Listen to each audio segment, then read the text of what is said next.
¿Cuáles considera que fueron los principales problemas económicos, políticos y o sociales que se vivieron en el gobierno de Alberto Fujimori en Perú?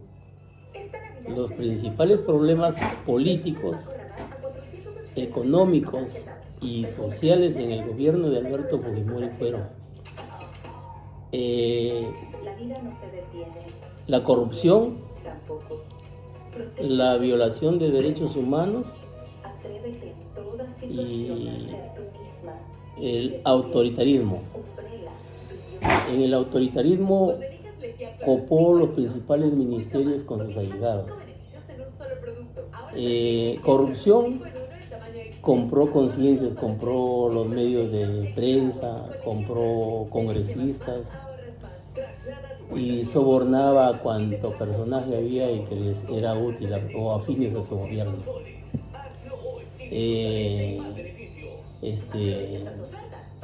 En violación a los derechos humanos, hubieron matanzas como los estudiantes de la Cantuta, supuestamente las esterilizaciones forzosas, lo cual el Ministerio Público dijo que emitió una resolución donde no vio que era necesario formar una denuncia penal contra Alberto Fujimori. O sea, lo desechó.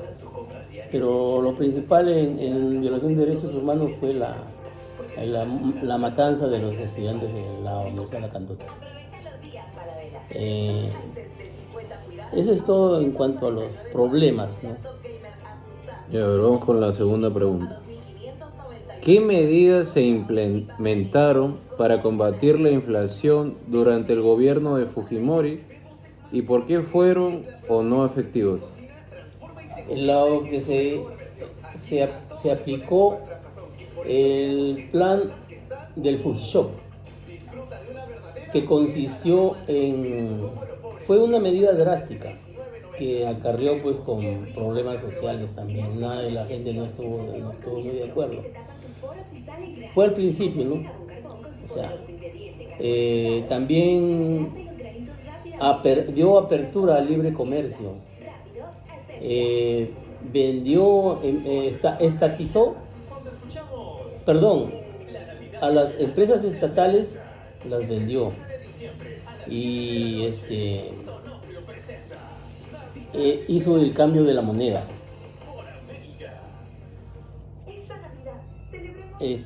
Hizo unos ajustes, hizo liberaciones, como por ejemplo las empresas estatales que estaban totalmente quebradas, llámese Enatroperú, Entel Perú,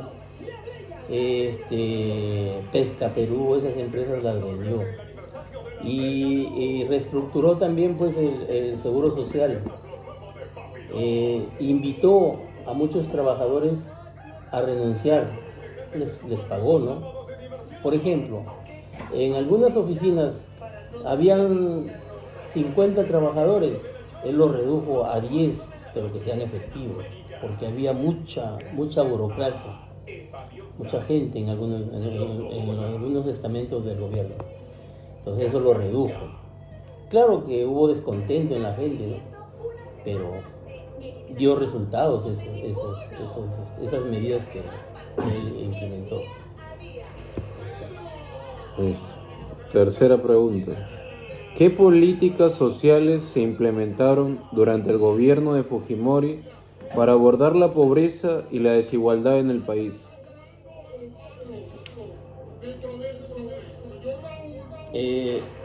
Incrementó, ¿dónde está?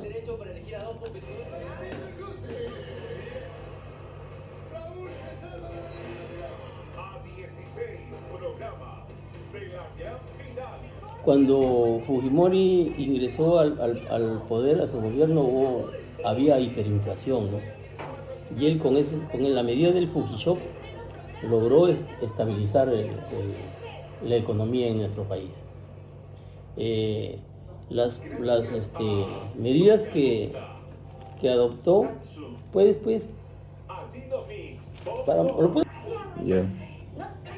programa de focalización del gasto social, básico y el programa de mejora del gasto social.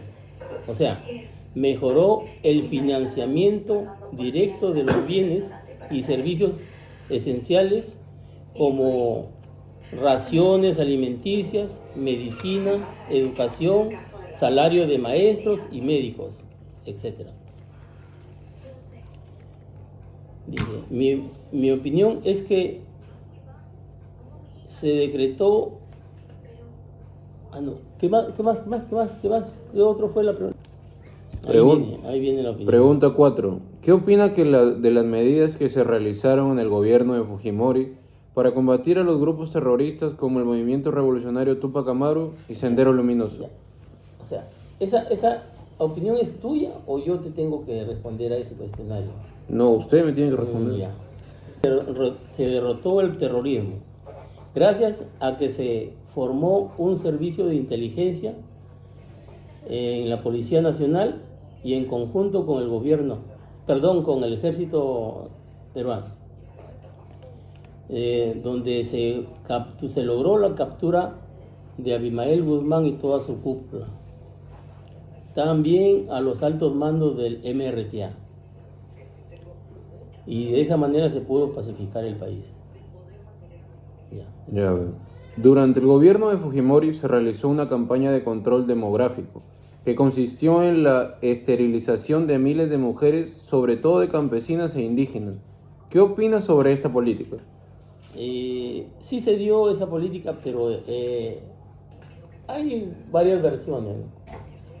Como se dice que en las zonas altoandinas pues ya Fujimori no tenía simpatía, ¿no? Y han tratado de tergiversar eso. Sí se han hecho esterilizaciones, pero con el consentimiento de las señoras, de las mujeres a las que se han sometido a ese tipo de esterilizaciones. Tal es así que el Ministerio Público no ha podido demostrar, no ha tenido los elementos suficientes como para denunciar penalmente a Fujimori. Y eso quedó en nada. Quedó en un stand-by. No dio lugar, no se pudo denunciar. ¿Conoce las medidas que se tomaron durante el gobierno de Fujimori para controlar la prensa y cuáles fueron sus repercusiones en la libertad de expresión? Como te dije al principio, ¿no? Se compraron conciencia, esos los malos, pues, ¿no? Empezaron a comprar a los gerentes o a los dueños de los principales medios de comunicación, llámese prensa, radio y televisión. Se coimeaba en la salita del CIN, donde era el mandamás ahí, Vladimir Montesinos. Se los llamaba a los empresarios de los canales y se les daba grandes cantidades de dinero para que ellos den informaciones favorables al gobierno. Eso es. Enriquecían al gobierno. No, del gobierno se enriquecían, claro. Montesinos supuestamente tenía dinero del narcotráfico. Él trabajaba, dicen pues, ¿no? Con grandes narcotraficantes y los dejaba trabajar, mejor dicho, y les dejaban bolsas. Y con ese dinero compraba la conciencia de congresistas, de dueños de canales, de periódicos y eso. Y esa fue la gran corrupción que hubo con los medios de comunicación. Y a los opositores no los dejaba trabajar, pero los andaba persiguiendo. Esa fue la corrupción más grande que hubo. Y gracias a eso fue la caída, pues, en la salita eso viene en otra pregunta, creo, ¿no? Sí, a ver, la séptima y última pregunta. ¿Cuáles fueron los eventos que llevaron a la caída del gobierno de Fujimori en el año 2000 y qué consecuencia tuvo para el país? Eso que te estoy diciendo, ¿no? O sea, compraba congresistas y uno de los militares tenía las grabaciones. O sea, Fujimori se grababa para después tenerlos en sus manos a esos señores que les daba dinero. Lo grababa y un militar obtuvo la grabación y la vendió. Se la vendió al de la escobita, ¿cómo se llama? Popi Olivera. y ese lo hizo público, lo grabó ¿Fujimori? lo grabó a Vladimiro Montesinos y a un congresista dándole dinero. Y así aparecieron el resto de dueños de canales. Esos son los Vladivideos. Los Vladivideos. Ay, Ya, eso fue. ¿Y qué consecuencias tuvo? Que se vio obligado a huir Fujimori. Huyó primero Vladimiro, luego hizo una ñanga de capturarlo y después Fujimori huyó al Japón. Y en el Japón renunció por fax. ¿Sí sabe lo que es un fax? sí, claro, Ya, un fax. renunció por fax. Y bueno, y luego se vino a Chile y pretendió postular nuevamente a las elecciones y de Chile lo capturaron y lo deportaron al Perú. Donde Y estuvo cuando preso. Fujimori renuncia por fax, ¿quién toma la presidencia? Ya se convoca, ahí fue un gobierno de transición, creo que fue Valentín Paniagua. Así como ahorita, por ejemplo, un congresista asumió y ese fue Valentín Paniagua, hasta que convoquen nuevas elecciones. Eso Listo. fue todo. Listo. Ya, Muchas gracias. pero quiero decirte algo. Yo no sé el fin